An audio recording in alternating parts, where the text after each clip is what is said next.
Welcome back to the Lions Den, MLTV Sports Talk Show. We are currently rearranging our sound stage, so we are recording the show on a temporary set. On today's episode, we will check in with two spring sports, track and field and softball. Head coach Mike Adams joins us after this short break.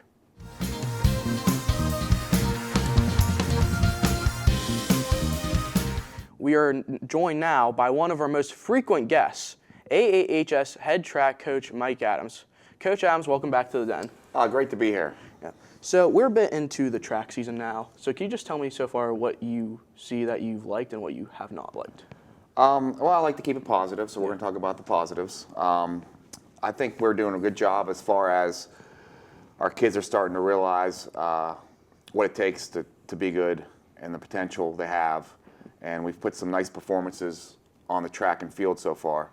We're almost midway through the season, so this is kind of the lull in the schedule. And so far, we've done a great job as far as performance-wise goes.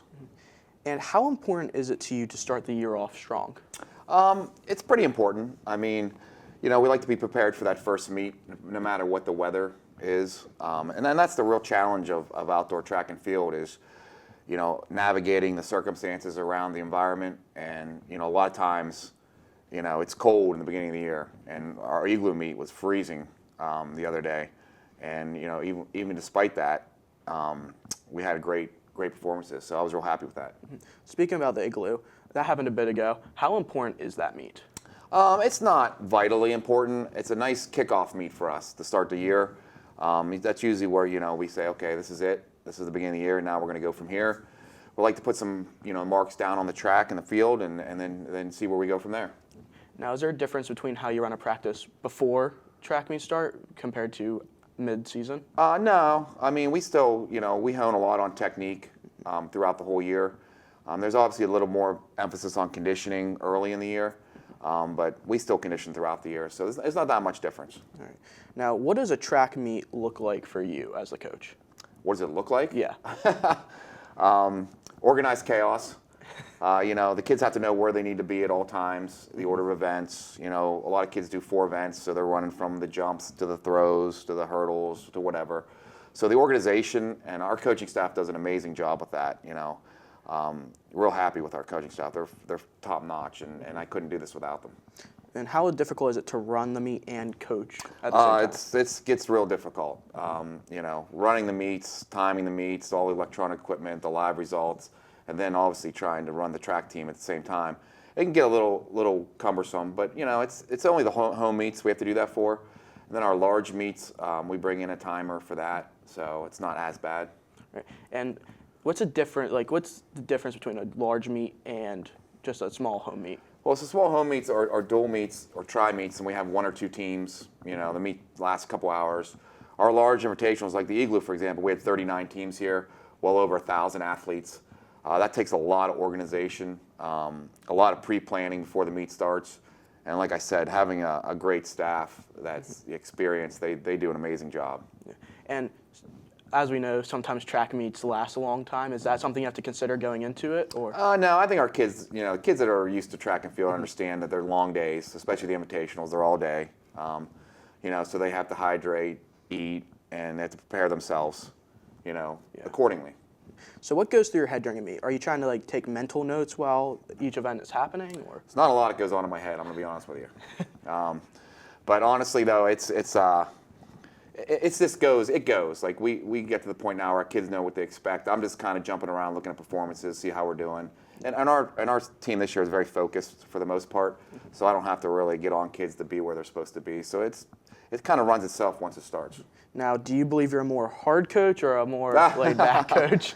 I think everyone would agree I'm more of a hard coach, yes. I coach disciplinarian type of coach, yeah, there's no doubt about that one. And is there a certain aspect of that coaching style that you believe is important? I'm a big believer in hard work and discipline, and I'm an old school coach, so I'll never sway from those principles. We have coaches on our staff that are more laid back, and so there's kind of a nice balance between the coaching staff. Now, is there a particular event you like to coach the most? I coach sprinters. Mm-hmm. Yeah, that's what I was, and that's what I like to coach. But I've coached just about every event so far. I mean, now this is my 27th year, so I've coached just about every event. So. Well, speaking about running, the final question. I heard you have the throwers compete in the 4x4. Absolutely. Is there a particular reason? Just for my own enjoyment. I love watching them suffer, personally. Especially like Mekhi Kelly and Annalyse Yost and those girls that cause me all kinds of headaches. So anytime I can repay them the favor of pain and suffering, I'm going to do so. All right. Well, thank you for joining us, Coach. Good luck through the rest of the season. All right. Well, we've heard from the coach. 2 members of the track team join us next when the Line Den returns.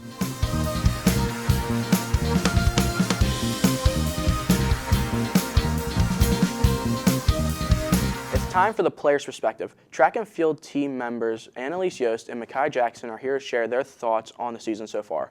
Welcome to the Lions Den, guys. Thank you for having us. Annalyse, we'll just start off broad. What events do you compete in? I compete in shot, disc, and javelin. All right. And which one would you say is your favorite? Definitely javelin. Is there a particular reason, or? I think it's just the event I'm better at, so it just comes a lot naturally, and it's more interesting for me. Mekhi, what events do you compete in? I compete in triple jump, long jump, and the 4x1. And out of those, what's your favorite? Triple jump. Is there a particular reason why that's your favorite, or? I'm just better at it. It just came natural. So you're both are just like, my favorite's the one that I'm better at? Yeah. Okay. So, Annalyse, you committed to Michigan. What made you come to that decision? When I went and visited the campus back in October, I feel like their community was just very welcoming, and like there wasn't really anything I disliked about it, and it kind of just felt like that was like where I was meant to be. Now, is this a decision you made recently, or have you always like wanted to go to Michigan? I mean, I've always like been interested in like the football team, like all of that, but like, yeah, it was kind of recently when I like really got interested in them. Now, you both play other sports in the fall. How important is it to you to be a multi-sport athlete? At least we can start with you first. I think it's very important to like keep you in shape all year round, because you don't want to like take advantage of the off season just to rest and not do anything and then come back and like not be in shape and possibly hurt yourself because you haven't been like doing a lot recently. And Mekhi, how important is it to you? It's pretty important. I agree with her. It keeps me in shape and it gives me something to do other than just like sitting down all the time. Mm-hmm. Now, Annalyse, as a senior, how do you act as a leader in track? I feel like I always just try to like push my teammates to do better. Like, and we're only limited to a certain amount of coaches, so like if there are certain kids that aren't getting like the help they need, like obviously reaching out to them and trying to help them for something that a coach can't understand if they're like helping someone else. So like what type of stuff do you do in a practice to be a thrower? I usually start out with like warm-ups. I try to like mentally prepare myself or like plan my practice out to just like plan what I want to do like before either I meet or like just a long week. Like I always just try to plan that out and then go through that. Mekhi, as a jumper, how does your practice usually differ from Annalyse's? Obviously we warm up and then we do like a lot of bounds and things like that. Bounds, hops, things in like the phases of triple jump, and it just really gets us like to focus on the specific movement to get us better. And now, what does a typical meet look like for you guys? Very busy. It's just like running around each event, make sure you're getting all your jumps in, get into the 4x1. It's a lot sometimes. Does it look any different for you, or is it pretty much the same? I feel like it's a lot like more hectic and like more important to like make sure you're warmed up throughout like bigger meets like invites, because you could have one event in like 30 minutes and then your next event not be till like another 2 hours. So I feel like you just have to really focus on staying warm and loose for your other events. Now, do you guys prefer the more smaller meets, or do you prefer the larger invitationals? I prefer the larger invitationals because I like the adrenaline it gives me, and I feel like I just like am more focused on doing like the greatest. Like obviously I want to do good in dual meets, but I feel like invitationals are like what really matters, and that's where I want to do good. Now, are they a lot more hectic because there's more teams, or less hectic because there's a lot more time in between events?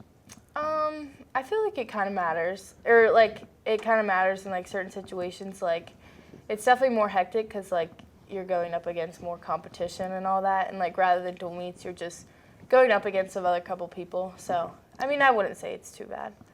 And what do you guys do outside of practice to improve? Lift weights, get stronger, and do like different things with foot speed, so it gets us better at our events. Now, what is something hard about your event that people who don't do it may not know? I feel like for me, it's very technical. Like, you could be the strongest person on the track team or the weakest team or person on the track team, but like, it honestly all comes down to technique. Like, that's like the biggest part in like the sport. Okay. It's also, my event's also very technical. You have to be like down to a T to be able to get your PR. You have to get a nice hop phase, a nice step, and then hold your form going into the pit. All right, well, Annalyse, Mekhi, thank you for joining us here. That wraps up our track and field segment. We will talk softball with Coach Alyssa Rumberger next on The Den.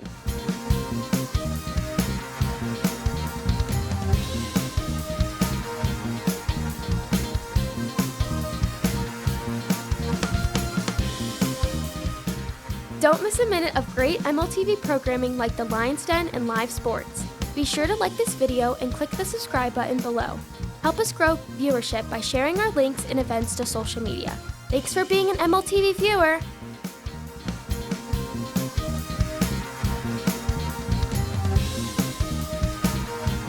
It's our pleasure to welcome back softball coach Alyssa Rumberger. Coach, thanks for joining us once again on the Lions Den. Thanks for having us. Coach, how would you say your team has fared so far, around halfway or so through the season? Well, we've had some struggles getting games in with the weather, but now that we've kind of hit our stride, I think that we're starting to figure things out. We had a nice win up at Mifflin County a week or so ago, and we're trying to build on that. Over the past few years, this team has slowly improved every year. How do you plan on continuing this trend upwards? We definitely want to build on our wins and then learn from our losses. We have a really solid group of seniors this year that we're really trying to build around this season, but also getting our underclassmen ready, being that we're going to be graduating 8 players this year. We're trying to work on the fundamentals at practice and kind of develop a routine that's going to be able to help us be successful in games. Speaking of those seniors, like you said, big senior class, this team has a group of very impactful seniors. How do you plan on building up your underclassmen to carry the weight of losing these senior players?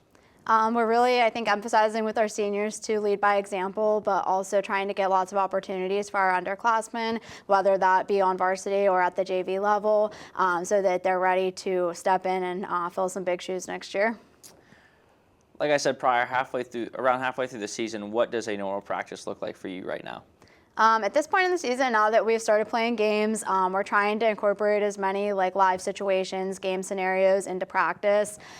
We've been kind of adapting to wherever we can practice, wherever we can get swings in, whether that be going indoors, using the turf, or being on our field. We're trying to take advantage of whatever space we have to try to get as many reps on offense and defense as we can. We're also doing a lot of live scrimmages at practice to try to kind of replicate those game scenarios so that we are seeing that kind of stuff at practice as well. Now, when practicing hitting, as it is one of the most important parts of softball, do you guys try to focus on more contact or more power hitting?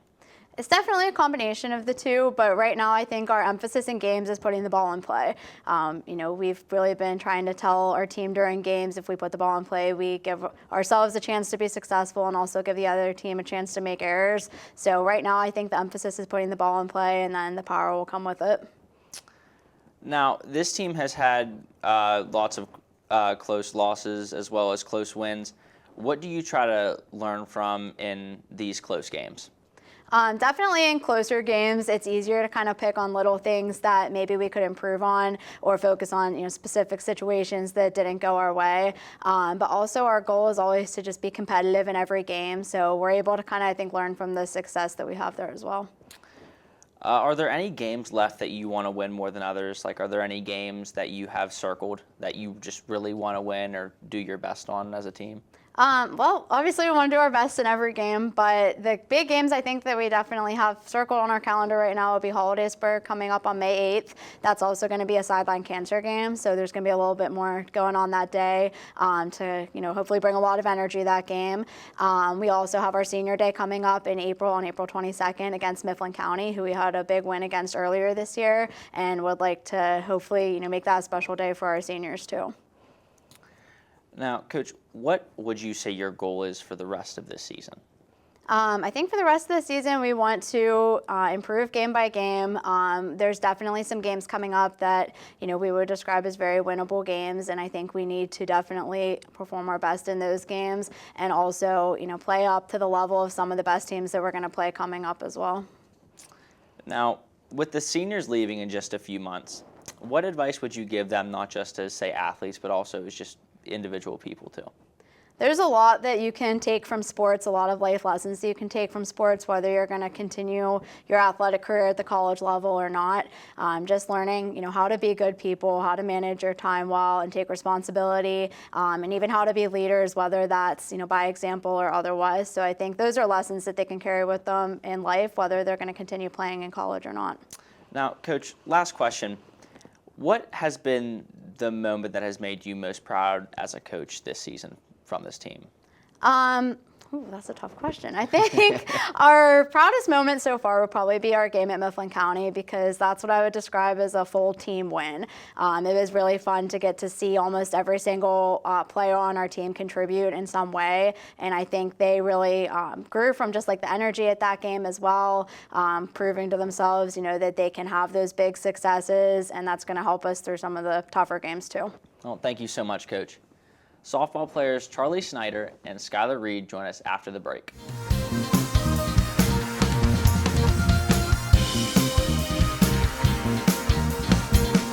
We are joined now by seniors Charli Schneider and Skyler Reed. Welcome to Lions Den, guys. Thanks for joining us. Thank you. Thanks. How long have you guys been playing softball, and what made you start playing? I started playing softball when I was 4, and I tried out other sports, and softball was just something that I actually enjoyed. I started when I was 8, and out of the 3 sports that I tried, softball kind of just stuck. What position do you guys play, and what do you enjoy most about your position? I pitch, and I enjoy it because I feel like every play I'm physically involved, and when it comes down to pressure throughout the game, I'm the one that has to handle most of it, and I enjoy the thrill of the pressure. I mostly play center, and I just like to be a leader out in the outfield to help the younger ones that are beside me. What would you guys say is the hardest part of the game for you, and how do you work through it or make yourself better in that? Within school ball, I think the hardest challenge is going up against some of the teams that we have, because some of them are they play throughout the summer with big competition where they travel across the country. So some of the schools are more advanced than what we see throughout our time, but playing against that, I feel that helps us in the long run. I have to agree with her, the challenge that we face. Can you guys describe your pregame routine? You guys listen to music? How do you stretch? You use a roll or roll out? What do you guys do to get ready for a game? Prior to our games, I listen to the same 5 songs, and then once we get to the field, I get stretched out. Then I do band work for myself because of pitching, and then usually right before the game's getting started, I take a walk away from the dugout and get into my own mindset. When I get to the field, I usually have an AirPod listening to kind of whatever's on my phone playing, and then we do our team stretch, and after we're done with that, I normally do band to stretch out my arm, so that way it's nice and loose for any big throw that I have to make. What is you guys' favorite moments from a game or just in general this season so far? This season so far, I think one of the greatest moments that stand out to me is we were playing in one of our games, and our third baseman hit a home run. We all got really excited, and we welcomed her to the plate, and it was just a big moment in the game. I'd probably have to say our big win against Mifflin County, because we haven't had a big shutout like that for a hot minute. It's very impressive. As student athletes, how do you guys balance schoolwork and practice and just games in general? How do you balance being an athlete as well as a student? So something that I did was when I was doing my scheduling, they were talking about putting me in a 4th period elective, and I asked to be put into a study hall instead so I'd have time to prioritize my work. When I was doing scheduling, I made sure that I only had one main core class that I had to follow, which was English, and then my rest were just easy electives that I knew that I could use as a study hall if I needed to. Softball is a team sport, as you guys would probably agree here. How do you guys approach teamwork and communication? How important is that to you guys as a team member? I think communication is something big that we have on our team because like we have a group of girls and we all get along outside the sport as well. And with us having that connection, we communicate really well in the field, and that's like extremely important when it comes into like bigger games. So like we can all communicate and we're all on the same page. Yeah, she basically said it. Coach Rumberger mentioned that you guys are trying to set an example for the underclassmen to help them be just as good, if not better, than your team is right now. How do you guys act as leaders for this underclassmen? A way I like to act as a leader for our underclassmen this year is I like to talk to the two younger pitchers and like kind of help them out if they are like struggling like with mechanical issues or mental issues. I like to like kind of help like talk them through it. I mainly just show like leadership and how they should work together as a team once we move on, where they're not going to have like a lot of us older people who can project our voice whenever it's needed. Do you guys have any personal goals for the season / rest of the season, and how do you plan on achieving them? A personal goal I had this year was to figure out if there was a strikeout record, and we were uncertain that what the exact record was, but after talking to like our statistician, she said that I have already probably broken it. So mainly this year I'm just gonna try to throw through the batters and try to just acquire as many as I can. Congratulations. I think my personal goal is to work on my batting and get my stats up. Compared to other seasons so far, you guys have been pretty successful. What do you credit to this success? Is it the hard work in the gym? Is it the hard work on the field? Is it maybe dieting? Is it the mind space? What do you guys credit to your success? I feel like as like a whole, we all put in like a lot of work in the winter, whether that's like together as a team at our open gyms or like by ourselves going to the gym on our own time. I feel like we are like a very like group that is into putting our own work into being successful. I'd say the off-season workouts and just like the dedication we put into it. I have one more question for you guys here. Out of all the remaining games, which one would you like to win the most? I'm really looking forward to playing State College both times. They've been a big game against us, and we have not played our best ball towards them. But this year I feel like we're all fired up and we're ready to go to State College. A big game for me would probably be Hollidaysburg. We've lost every year, and I think it's time that we take the win. Good luck the rest of the way. That just about wraps up this episode of The Lion's Den. Be sure to like and subscribe. Doing those two things helps us grow our audience. We will see you next time in The Lion's Den.